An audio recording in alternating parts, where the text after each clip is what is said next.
What's up, Calc gang? All right, we got this second order non-homogeneous order differential equation, and it wants us to find the general solution. So when we get a non-homogeneous thing like this, we're going to use the method of undetermined coefficients to do that. We're going to start by imagining that this is a homogeneous equation, basically. So we're going to pretend that this is equal to 0, and then we're going to do something else, and then we're going to put them together. It's going to be great.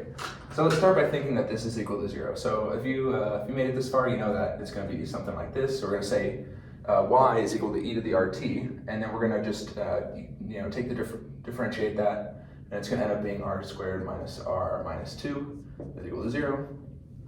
So of course we can factor this. This is going to be r minus 2, r plus 1 is equal to 0. So our values are going to be 2 and negative 1. So our homogeneous equation, I'm going to write it down here with that h to separate, or say that's homogeneous. It's going to be c1 e to the negative 2, or 2t, not the negative 2, plus c2 e to the negative t. There you go. Okay, my eraser's broken, so this is what we're working with. And that's just like smudge. Okay, so the next part is we want to look at this right side, and we want to make a guess about what this is going to be like. And to make that guess, we're going to basically think, like, if we take the if we keep differentiating this, what are all the possibilities that we could get out of this, right? So we see this, and it's kind of like a quadratic. So when you see a quadratic, you know it's going to kind of fit the form of y of p to label this y of p. It's going to be a plus b of t plus c of t squared, right? Because this kind of, if you differentiate this, this gives you all of the possible values, basically, that you could end up with, a, b, and c. So now we want to find out what a, b, and c are. So to do that, we're going to take the differential of this, or we're going to derive this, b plus 2ct, and y prime prime is equal to 2c. So to do that, then we're going to plug all of these into this equation for what values of y are. So doing that, you're going to get something like, I'm gonna sit down for this. Okay, yep.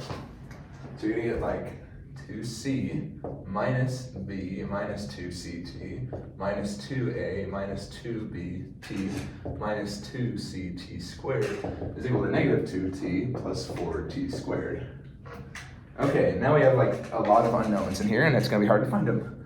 But to do this, we're gonna basically break it down into parts. So we're gonna look at let's start with this. Let's start with looking at all the things that are raised to t squared.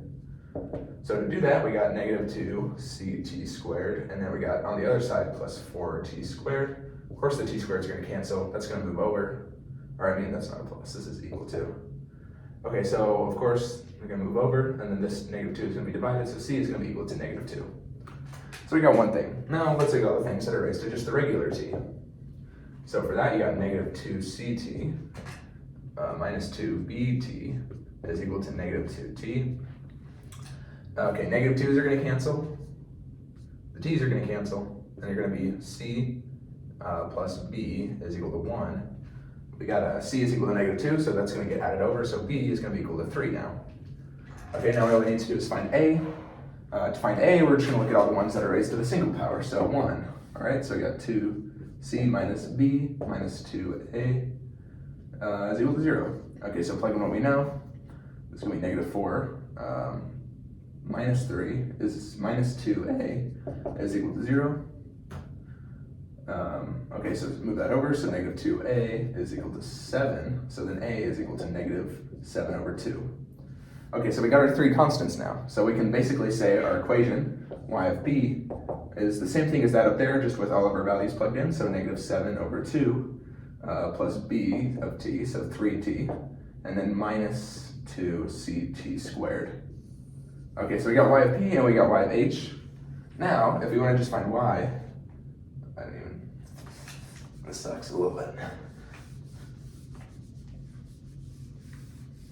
Okay.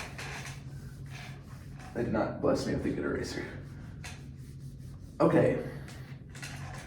If you want to say that, y of t is just going to be equal to the sum of y of h plus y of p. So that's just going to be c1 e to the 2t plus c2 e to the negative t, and then minus 7 over 2 plus 3t minus 2.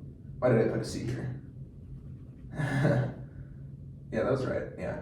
Minus 2t squared. I'm pretty sure that's right. Yes, that is right.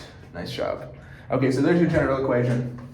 Yeah, that's how you do this stuff. So the hardest part is obviously finding the y of p.